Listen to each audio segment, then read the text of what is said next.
Let's go. We are back. I'm Coach Malik Call. This is Effort and Attitude. Control what you can control. Volume. We stop counting. So let's just jump in right now with the 1 point and the 1 point only.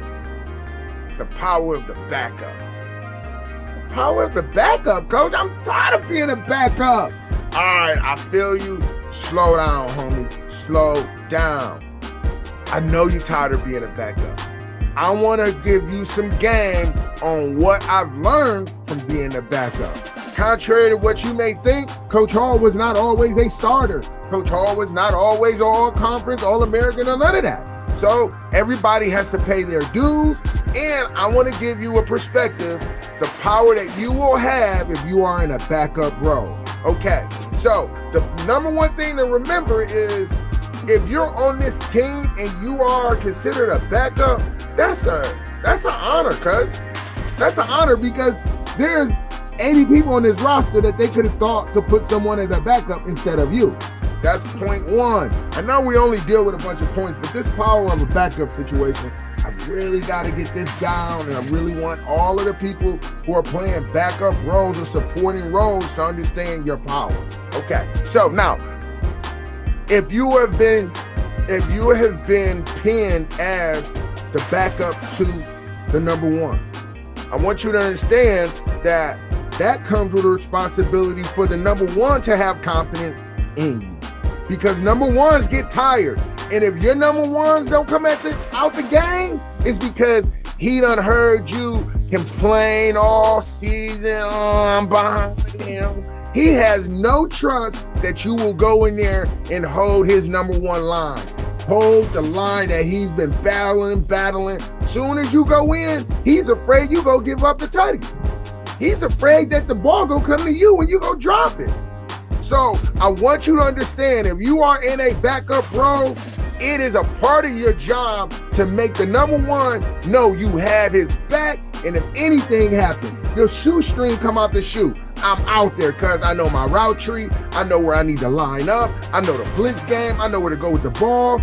And can I also share with you, when you go in because you're locked in and you're playing that supportive role to the number one person, when number one comes down or number one feels like something's going wrong, he's looking to you, to his number two, his right hand. Listen, we do not do anything alone. And those who say they do it alone, they do it with anxiety, they do it with depression, they do it with insecurities, they do it with doubt, because we all have it. And so they have to do all of that by themselves with no support and help, with no number two. So can you do that with no number two? Can you go 4 games, 15 weeks with no number two? I can't coach with no number two. Just calling the play, that's what you think coaching is? Just telling someone to go there, that's what you think? I can't do it with no number two. You need backups. So your power as the backup is that you gave the number one the ability to feel confident, that he can come in and out of the game, that he can call off work because he got a dope number two. You gave the leader of organization confidence that whenever number one leaves, I got a dope number two who's been fighting at the bit, hungry to be number one. Now, when you get your number one, are you going to be the person that shuts the door on the number two? Or are you going to be the person to mentor number two? Right? Because I'm going to tell you there's power in being the backup, because if you do the backup part right, you'll do the starting part right. And then you'll coach your backup to support you, to watch you on the field.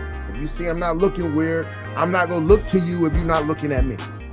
That's the coldest thing. When I was in a backup role, that's the coldest thing a starter said to me. Shout out to my man Marco. I don't know if he even follows me on any of this stuff. I don't know where Marco at, but that's not the point. Marco was a middle linebacker who was a senior.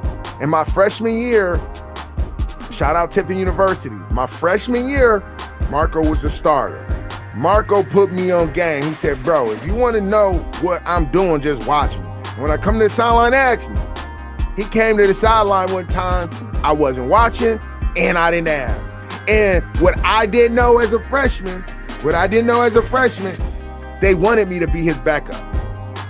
They wanted me to learn from him, so when he graduated or if he got hurt, I was going to be ahead of the curve so I could take what I learned from him as a mentee, number 2, and get on the field and hold the line so our team could be successful. I'm just a piece of this puzzle.